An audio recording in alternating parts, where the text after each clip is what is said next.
ఖమ్మం జిల్లా తీర్థాలలో ధాన్యం కొనుగోలు కేంద్రం చుట్టూ మంటలు అంటుకున్నాయి. పక్కనే ఉన్న పంట పొలాల వ్యర్థాలు తగలబడ్డంతో పక్కనే ఉన్న కొనుగోలు కేంద్రాలకు మంటలు వ్యాపించాయి. ఈ ఘటనలో బస్తాలన్నీ తగలబడ్డాయి. ట్యాంకర్లతో మంటల్ని ఆర్పారు. అయినప్పటికీ కొన్ని బస్తాలు కాలిపోయాయి. జిల్లాలో చాలా చోట్ల పంట వ్యర్థాలకు మంటలు పెడుతున్నారు. ఈ క్రమంలోనే మంటలు అంటుకుంటున్నాయి. 100 బస్తాల ధాన్యం అగ్గిపాలైంది.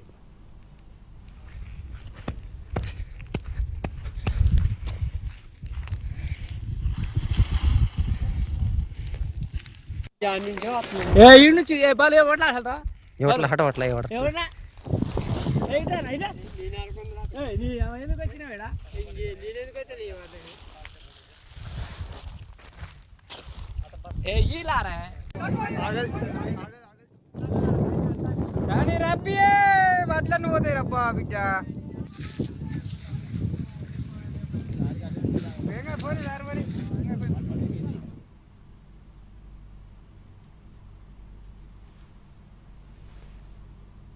పెద్దపల్లి జిల్లా ఓదెల మండలం ఇందుర్తిలో అగ్ని ప్రమాదం జరిగింది. చేతికొచ్చిన పంట అగ్నికి ఆహుతైంది.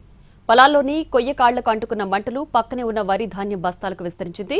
సుమారు 60 ఎకరాల్లో 10 మంది రైతులు పండించిన వరి ధాన్యాన్ని సంచుల్లో నింపి కొనుగోలుకు సిద్ధంగా ఉంచారు. మంటలను అదుపులోకి తీసుకురావడానికి రైతులు విఫలయత్నం చేశారు. దీంతో రైతులకు తీవ్ర నష్టం జరిగింది. ప్రభుత్వమే తమను ఆదుకోవాలని అన్నదాతలు వేడుకుంటున్నారు. Dah.